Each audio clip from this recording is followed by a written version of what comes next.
Hello students, once again after completing unit 1 of this paper of ecology, we are going to unit 2.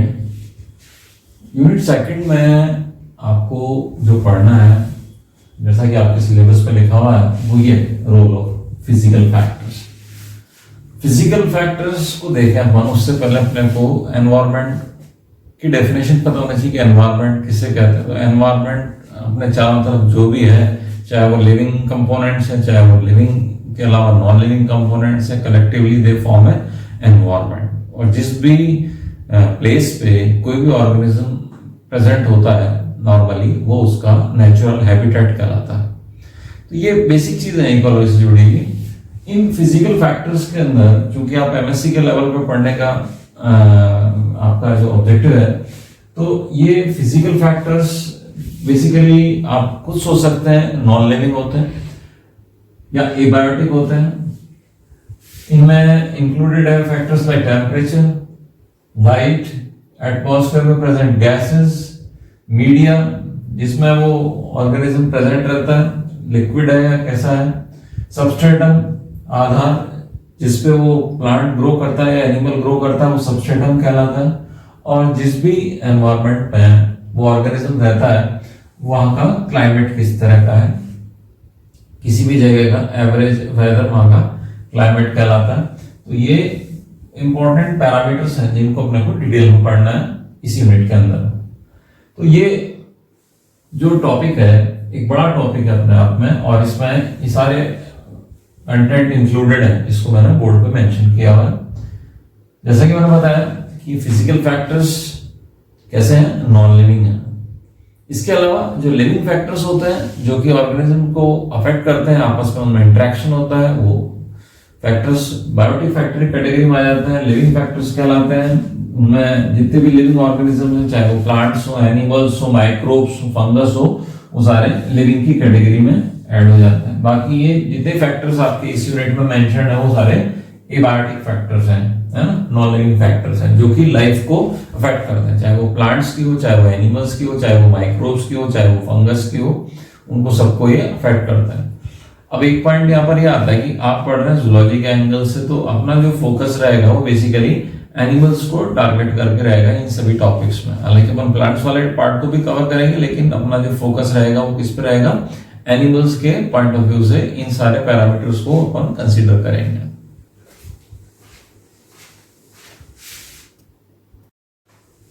सबसे पहले अपन देखते हैं temperature किस तरह से लाइफ को अफेक्ट करता है।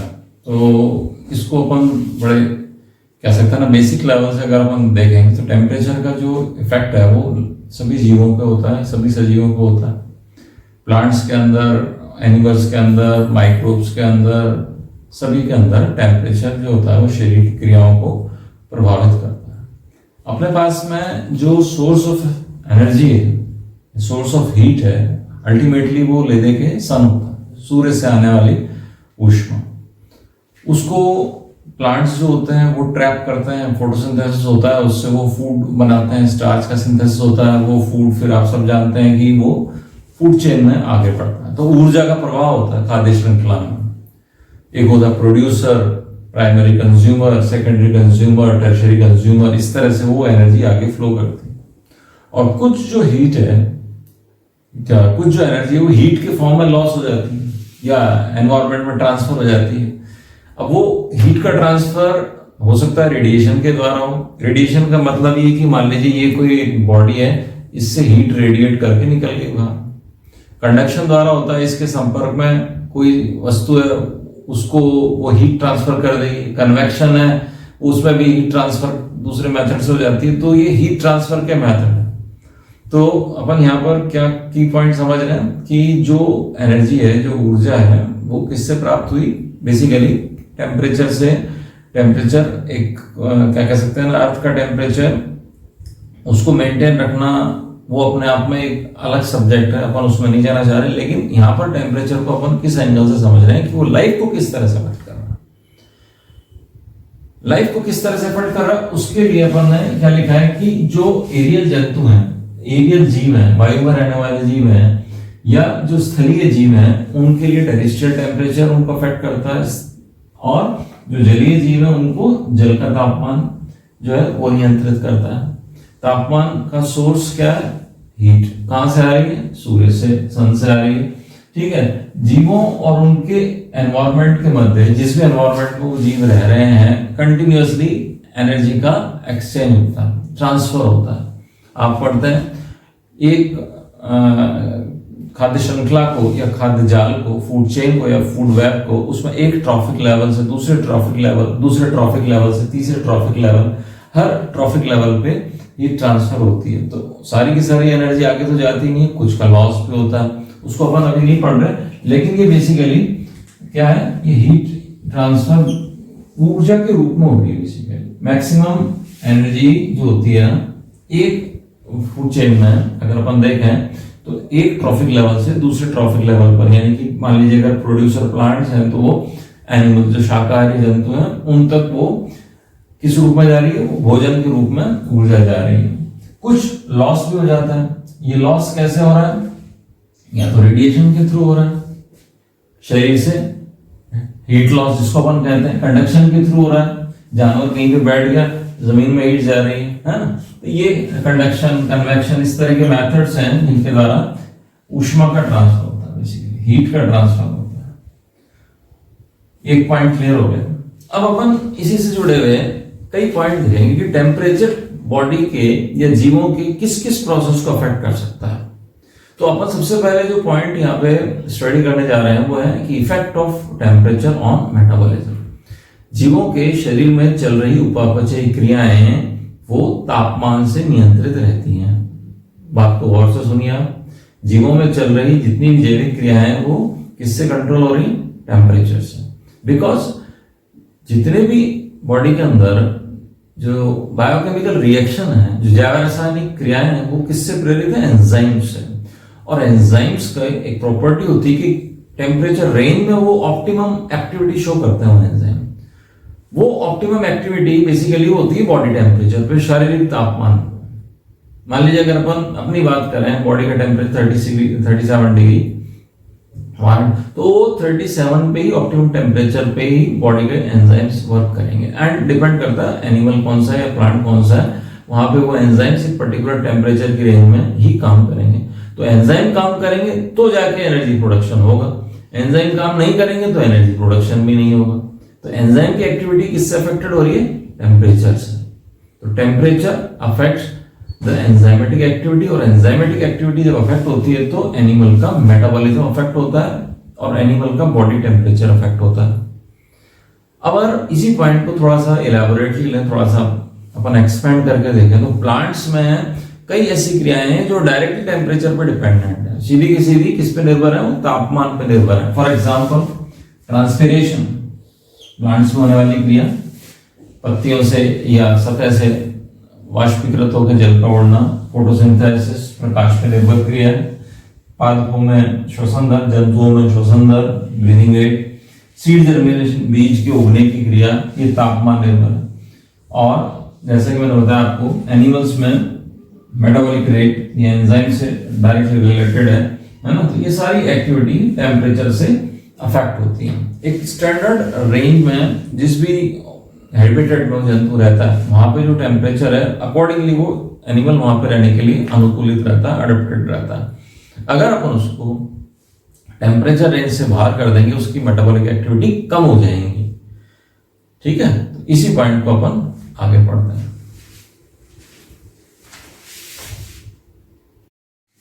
देखिए, अपन सबसे पहले बात कर रहे हैं टेम्परेचर की, कि वह कौन से कारक हैं जो जीव जंतुओं को अलग अलग तरह से प्रभावित करते हैं। तो टेम्परेचर को अपन ने एक क्राइटेरिया देखा कि साहब ये मेटाबॉलिक एक्टिविटीज को प्रभावित करता है जंतु की। क्यों? क्योंकि एंजाइम्स की एक्टिविटी जो होती है वो एक पर्टिकुलर टेम्परेचर पे ऑप्टिमम होती है, मैक्सिमम होती है, और उसके कम या उससे अधिक तापमान होने पर एंजाइम की एक्टिविटी कम हो जाती है। ये एक सिंपल सा कंसेप्ट है कि टेम्परेचर जो है वो ऑर्गेनिज्म की शरीर की उपापचयी क्रियाओं को, मेटाबॉलिक एक्टिविटीज को डायरेक्टली इन्फ्लुएंस करता है। दूसरा जो टेम्परेचर का इफेक्ट है वो प्लांट्स और एनिमल्स पे वो होता है ब्रीडिंग, रिप्रोडक्शन। रिप्रोडक्शन में अपन क्या देखते हैं कि एनिमल्स के एंगल से कि एक पर्टिकुलर टेम्परेचर पे गोनेट्स यानी कि जनक वो परिपक्व होते हैं, मैच्योर होते हैं, और उसी पर्टिकुलर टेम्परेचर पे वो गेमेटोजेनेसिस होता है, अंडाणुजनन, शुक्राणुजनन, इस तरह के, और उसी पर्टिकुलर टेम्परेचर पे फर्टिलाइजेशन होता है, निषेचन होता है। और कुछ एनिमल्स ऐसे होते हैं जिनके अंदर वर्ष भर ये क्रिया चलती रहती है, अर्थात टेम्परेचर इंडिपेंडेंट होती है, टेम्परेचर पे वो क्रिया बहुत ज्यादा प्रभावित नहीं होती। इस आधार पे एनिमल्स की दो कैटेगरीज हैं, एक तो है सीजनल ब्रीडर्स, एक होता है एनुअल ब्रीडर्स।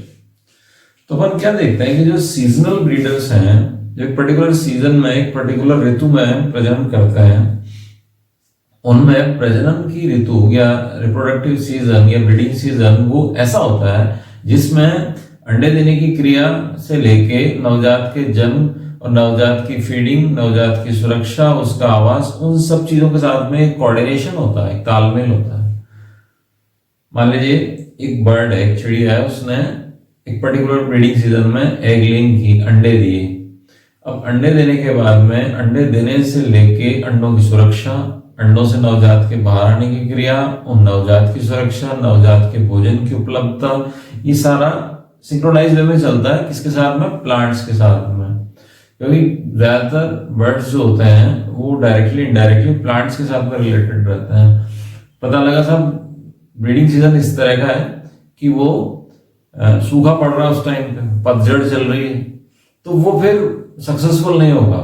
उसमें जो नवजात के पैदा होने के बाद में सर्वाइवल के चांसेस जो है वो कंपैरेटिवली कम हो जाएंगे, क्योंकि उसके लिए खाद्य और सुरक्षा और आवास, इस तरह की प्रॉब्लम्स या चैलेंजेस वो रहेंगे। इसलिए वो सीजनल ब्रीडर की सीजन ऑफ ब्रीडिंग यानी कि प्रजनन ऋतु ऐसा समय होता है जब वो बाहर के पर्यावरण जिसमें खाना पीना रहना सब आ गया वो अनुकूलतम हो। गेमेटोजेनेसिस भी जब ही होगा और फर्टिलाइजेशन भी जब ही होगा और नवजात का जन्म भी होगा, नवजात सुरक्षित भी रहेगा। तो ये पॉइंट अपन कैसे लिखें कि एनिमल्स को ब्रीडिंग सीजन के अनुसार दो कैटेगरी में डिवाइड किया गया है। एक तो है सीजनल ब्रीडर्स जो कि केवल प्रजनन काल में प्रजनन करते हैं, सक्षम होते हैं। एक होते हैं एनुअल ब्रीडर्स जो वर्ष भर प्रजनन करने में सक्षम होते हैं, वो इस तरह के चैलेंजेस को फेस कर सकते हैं। सीजनल ब्रीडर्स में एक निश्चित तापमान पर जंतुओं में गोनेड्स परिपक्व होते हैं, जनक परिपक्व होते हैं, टेस्टिस या ओवरीज, और उस पर्टिकुलर सीजन में ही निषेचन संभव होता है। और ये सीजन किसके साथ में कोऑर्डिनेट करता है कि जब नवजात जब जन्म ले तो उसके लिए भोजन, आवास और सुरक्षा, उसकी जो गारंटी है वो उपलब्ध हो। तो ये है सीजनल ब्रीडर्स। एनुअल ब्रीडर्स में क्या होता है, वो वर्ष भर प्रजनन कर लेते हैं और वो इस तरह से रिप्रोडक्शन का पैटर्न शो करते हैं कि उसमें भोजन की उपलब्धता होती है, वो उनके लिए वर्ष भर बनी रहती है। ठीक है, तो इसी पॉइंट को अपन आगे बढ़ते हैं। तापमान का जो प्रभाव है प्रजनन, वो अपन ने देखा कि सीजनल ब्रीडर और एनुअल ब्रीडर के रूप में सामने आया। बेसिकली ये तापमान के साथ साथ एक दूसरी फिनोमेना और है, वो है डे लेंथ, दिन की लंबाई यानी कि प्रकाश की उपलब्धता, उसका भी डायरेक्ट इफेक्ट पड़ता है। जब अपन लाइट की चर्चा करेंगे एज ए फिजिकल फैक्टर, तो प्रकाश की जब चर्चा करेंगे तो ये पॉइंट वहां पे भी निकल के आएगा, है ना। तो आप उसमें कंफ्यूज मत होइएगा। टेम्परेचर और लाइट दोनों इस प्रोसेस को अफेक्ट करते हैं। बेसिकली आपने सबने जूलॉजी पढ़ रखी है, अंतःस्रावी ग्रंथियां जो होती हैं, जो एंडोक्राइन ग्लैंड्स हैं, उनसे जो हार्मोन जो रिलीज होते हैं वो इस प्रोसेस को कंट्रोल करते हैं।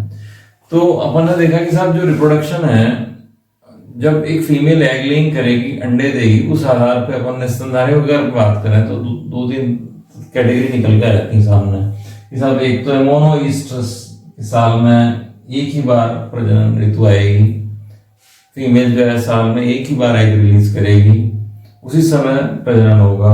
एक है डाईस्ट्रस एनिमल, साल में 2 बार प्रजनन ऋतु आएगी, साल में एनिमल 2 बार ब्रीड करेगा। और 2 से अधिक बार होता है तो वो पॉलीस्ट्रस की कैटेगरी में आ जाता है, क्योंकि वो जो मध चक्र है, ईस्ट्रस साइकिल है, उसकी ड्यूरेशन के अकॉर्डिंग है। तो इसमें डे लेंथ यानी कि दिन की जो लंबाई है, समयावधि है, ये तापमान के साथ मिलकर अपना प्रभाव डालती है। कुछ एक एनिमल्स हैं जैसे जिनमें अपन कहते हैं कि यहाँ पे मेंस्ट्रुअल साइकिल होती है, मंकीज, एप्स एंड मैन, तो ये साल भर ब्रीडिंग करते हैं। यहाँ पे टेम्परेचर का बहुत ज्यादा इन्फ्लुएंस नहीं होता। अगर आप जनरलाइज वे में देखें तो वर्टिब्रेट्स का जो ग्रुप है एनिमल्स का, जो कि एक छोटा ग्रुप है, उसके अंदर फिशेज हैं, वो भी सीजनल ब्रीडर है। एम्फीबियन है, वो बेचारे बिल्कुल ही वर्षा ऋतु में ब्रीडिंग करते हैं।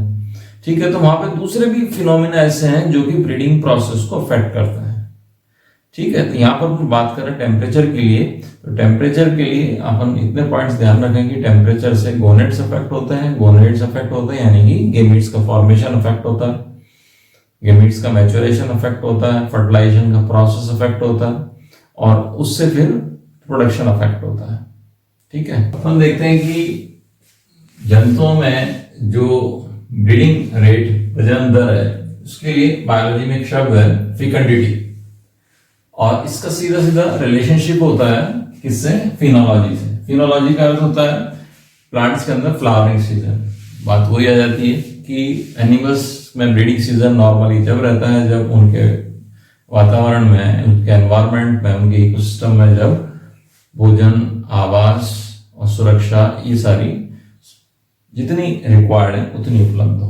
तो अपन ने बायोलॉजी में दो शब्द देखे, एक है फिकंडिटी जिसको कहते हैं प्रजनन दर, एक है फिनोलॉजी। बेसिकली सीजन के साथ में रिलेटेड फ्लावरिंग का पैटर्न जो है वो कहलाता फिनोलॉजी। ये चीजें आपस में कोरिलेट होती हैं, बिल्कुल डायरेक्टली कोरिलेटेड है। अब इसमें दो एग्जाम्पल हैं, जैसे इंसेक्ट्स, कीट के दो एग्जाम्पल लिखे हैं यहाँ पे। जैसे ग्रासहोपर की कई प्रजाति होती हैं, टिड्डी की कई प्रजातियां होती हैं। इनमें अपन ने ऑब्जर्व किया कि 32 डिग्री सेंटीग्रेड अगर टेम्परेचर है तो उसपे जो एग लेइंग या अंडे देने की जो क्रिया है वो 20 से 30 गुना अधिक होगी एज कंपेयर टू कब? जब टेम्परेचर 22 डिग्री सेंटीग्रेड पे हो। यानी कि 22 डिग्री सेंटीग्रेड पे अंडे देने की क्रिया धीमी हो जाती है, स्लो हो जाती है, और 32 डिग्री सेंटीग्रेड पे अंडे देने की क्रिया कितनी बढ़ गई? 20 to 30 टाइम, 20 से 30 गुना से वृद्धि हो जाती है। ये सीधा का सीधा रिलेशनशिप किसके साथ हो गया? टेम्परेचर के साथ में, एग लेइंग का। इसी तरह से दूसरा एक इंसेक्ट का एग्जांपल लिखा है ब्लोफ्लाई। इसमें जो एग लेइंग की जो रेट, अंडे देने की जो दर है वो सर्वाधिक होती है लगभग 32.5 डिग्री सेंटीग्रेड पे। ये सारा एक्सपेरिमेंटल कंडीशंस में है। 32.5 डिग्री सेंटीग्रेड पे अधिकतम अंडे देगी इंसेक्ट, और अगर इससे अधिक तापमान किया तो भी एग लेइंग का प्रोसेस धीमा हो जाएगा, और उससे कम तापमान किया तो भी एग लेइंग का प्रोसेस स्लो हो जाएगा।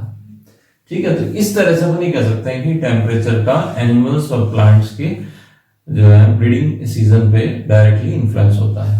अपन पढ़ रहे हैं effect of temperature on growth and development, जीवों की वृद्धि और विकास पर तापमान का प्रभाव, उसका अध्ययन।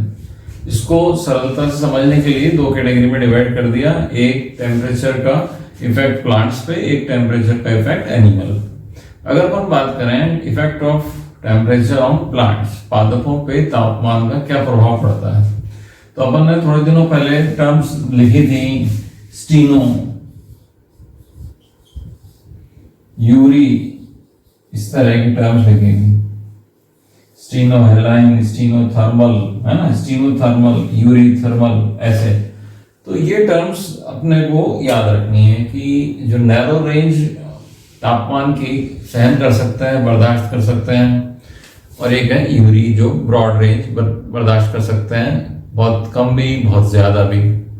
ठीक है, तो प्लांट्स में भी इसी तरह के प्लांट्स आपको मिल जाएंगे, और एनिमल्स में भी इसी कैटेगरी में एनिमल मिल जाएंगे। अपन उस टॉपिक पे जाना नहीं चाहते, लेकिन आपको वो चीज यहाँ पे याद रखनी है। अब जैसे लिखा है कि सब पादपों पे टेम्परेचर का क्या प्रभाव पड़ेगा, तो यहाँ पे दो चीजें हैं, या तो टेम्परेचर होगा बहुत कम या होगा बहुत ज्यादा। एक्सट्रीम में दिक्कत आती है, तो एक्सट्रीम में पहले अपन बात करें, यदि प्लांट को अगर अपन बहुत ही कम तापमान का सामना कराएं तो उसके अंदर कोल्ड इंजरीज हो जाती है। कोल्ड इंजरीज में क्या होता है, वो प्लांट जो है वो मुरझा जाएगा, उसका डेसिकेशन हो जाएगा। उसके अंदर, प्लांट्स के अंदर जो भी वाटर कंटेंट है वो अगर एक्सट्रीमली लो टेम्परेचर से उसका सामना करा दिया जाए तो वाटर फ्रीज हो जाएगा, जम जाएगा, उसके पानी के क्रिस्टल बन जाएंगे। जैसे फ्रीज में से अपन बर्फ के टुकड़े निकालते हैं, इस तरह से क्रिस्टल बन जाएंगे, तो नेचुरल है सेल की डेथ हो जाएगी, है ना। तो ये कोल्ड इंजरीज कहलाती हैं। फ्रीजिंग टेम्परेचर का अगर आपने सामना करा दिया तो ये चिलिंग इंजरीज हो जाती हैं फिर एकदम से।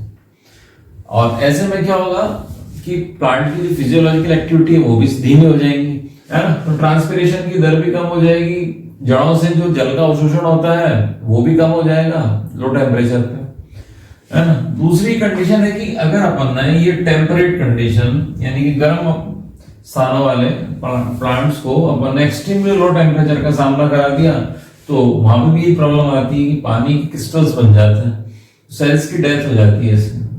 अल्टीमेटली जब सेल इंजर्ड हो जाएगी, जब कोशिका क्षतिग्रस्त हो जाएगी तो प्लांट के अंदर दूसरी जो एक्टिविटीज हैं वो भी प्रभावित हो जाती हैं एडवर्सली गलत तरीके से। पेरिनियल प्लांट्स है, मान लीजिए बहुवर्षीय प्लांट्स हैं, उनमें एक अडेप्टेशन हो जाता है, फिर वो कोल्ड रेजिस्टेंट हो जाता है। पता लगा साहब एक पीपल का पेड़, एक नीम का पेड़, एक शीशम का पेड़, इस तरह के खेजड़ी के पेड़ है, कई तरह के पेड़ हैं, वो पेरिनियल प्लांट्स हैं, उनमें क्या है वो कोल्ड रेजिस्टेंस डेवलप हो जाता है।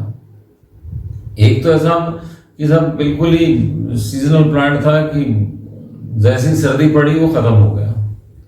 एक था कि पेरिनियल प्लांट था, उसके अंदर क्या डेवलप हो गया कोल्ड रेजिस्टेंस डेवलप हो गया। सर्दियों के अंदर क्या होता है वहां पे फिजियोलॉजिकल चेंज आते हैं प्लांट्स के अंदर टेम्परेचर के अकॉर्डिंगली, और उनका फिर कुछ नहीं बिगड़ता। तो जितने भी पेरिनियल प्लांट्स हैं सबके अंदर वो कोल्ड रेजिस्टेंस जो होता है वो फीचर्स पे डेवलप हो जाते हैं, तो उनमें सर्दियों में भी कुछ भी नहीं होता, गर्मियों में कुछ नहीं होता, वो कई साल ऐसे ही रहता है फिर वो प्लांट, ठीक है। वो पेरिनियल प्लांट्स हैं, तो वो प्रॉपर्टी कहलाती है फिर कोल्ड रेजिस्टेंस।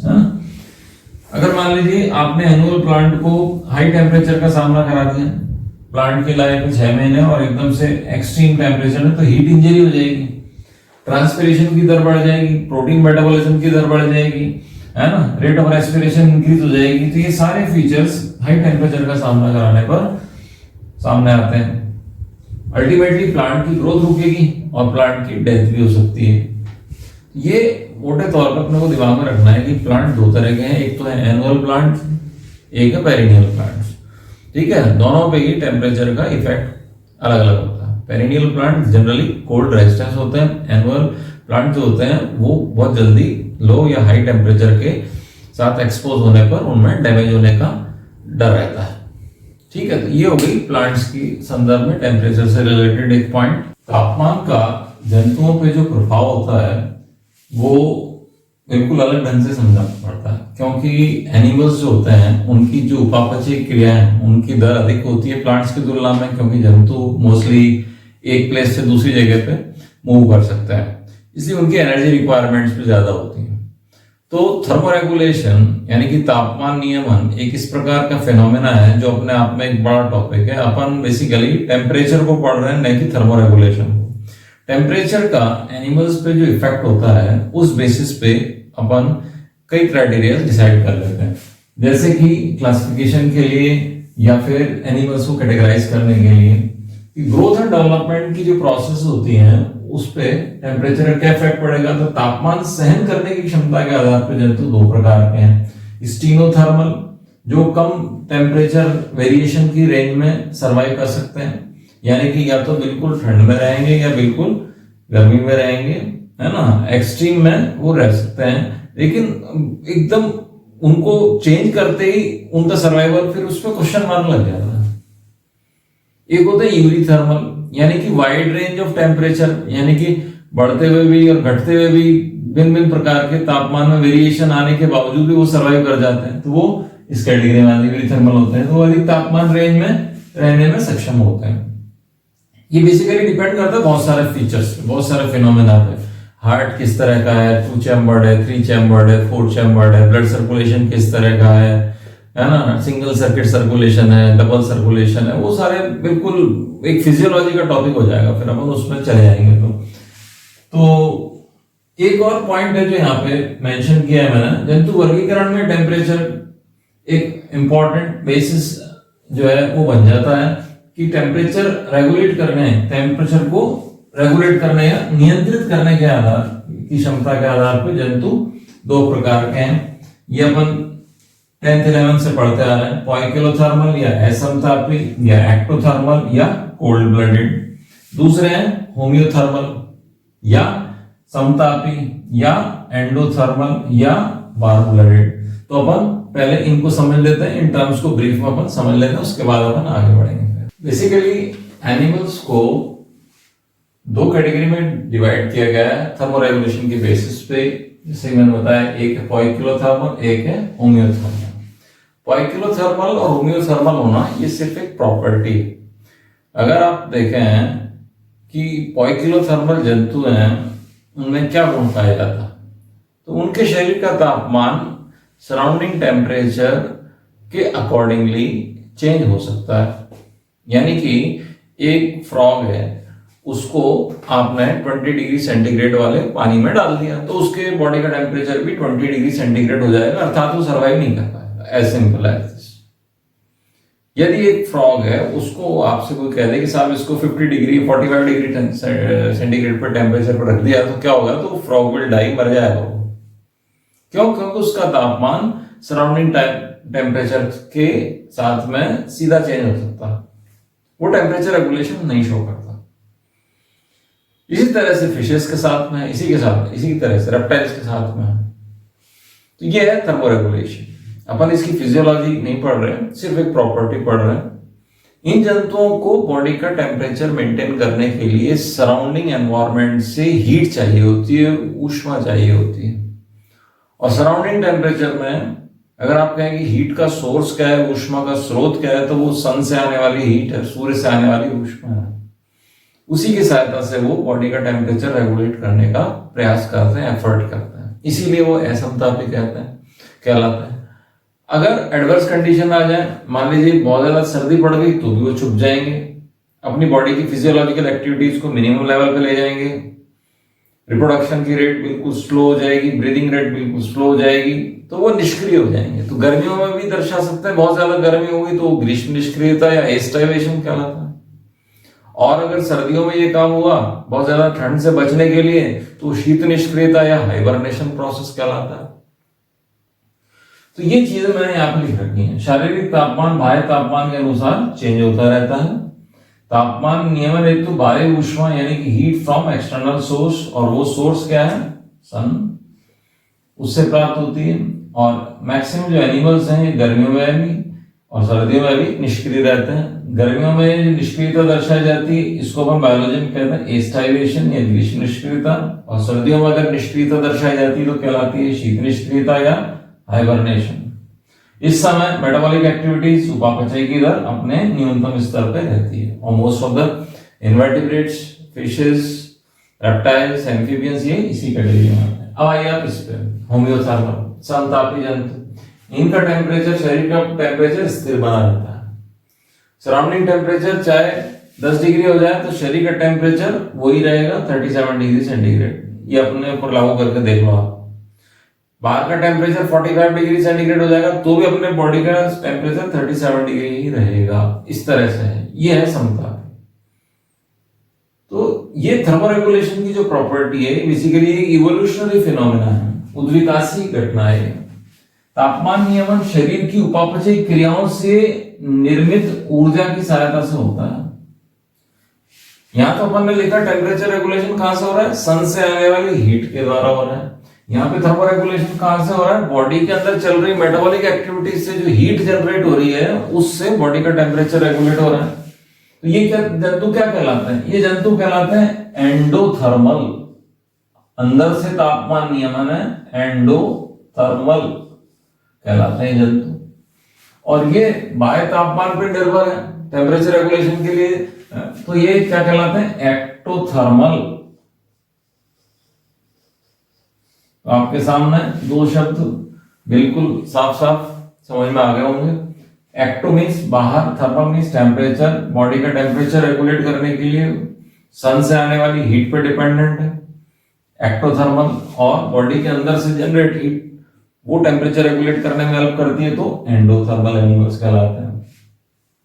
यहां पर हाइबरनेशन या एस्टाइवेशन जैसी स्थिति नॉर्मली नहीं आती, लेकिन कुछ एक जंतु एक्सट्रीम कोल्ड से बचने के लिए ये एक मेटाबॉलिक इनएक्टिवेशन का पीरियड शो करते हैं। जैसे गिलहरी वगैरह, ये कंडीशन कहलाती है टॉरपर स्टेज। ये टेम्परेरी स्टेज होती है, हाइबरनेशन की तरह होती है। जंतु की मेटाबॉलिक एक्टिविटी स्लो हो जाती है, ब्रीदिंग रेट स्लो हो जाती है, रिप्रोडक्शन की रेट स्लो हो जाती है। बाकी वापस से जैसे टेम्परेचर नॉर्मल होता है तो मेटाबॉलिक रेट भी वापस से नॉर्मल हो जाती है। तो ये दो एग्जांपल्स हैं बर्ड्स और मैमल्स जो इस कैटेगरी में आते हैं, होम्योथर्मल कैटेगरी में। ये सिर्फ एक फीचर है, this is just a feature. इसको आप ये नहीं कह सकते कि कोई गिरा पड़ा फीचर है, कोई लोअर फीचर है, ये कोई एडवांस, ये इवोल्यूशनरी ट्रेंड है। रेप्टाइल्स आज भी जिंदा है ना। कब हुए थे ये तो जुरासिक पीरियड से चला आ रहा है, उससे भी पहले से ट्रायसिक, जुरासिक, क्रिटेशियस जब से चला आ रहा है, आज भी चल रहा है रेप्टाइल्स। ह्यूमन बीइंग तो बहुत बात क्या है ना। तो ये इतना लंबा पीरियड जब ये निकाल के आए, इसका मतलब कुछ ना कुछ तो फीचर होगा ना इनके पास में, रेप्टाइल्स के पास में। वो बात अलग है, डायनासोर चले गए दुनिया से, लेकिन इस फीचर को आप समझ लीजिए कि ये एक फीचर है। ये कोई ऐसा नहीं कि सब बहुत ही पुअर फीचर है, ठीक है। तो ये एग्जांपल्स यहाँ पे आपको लर्न करना है।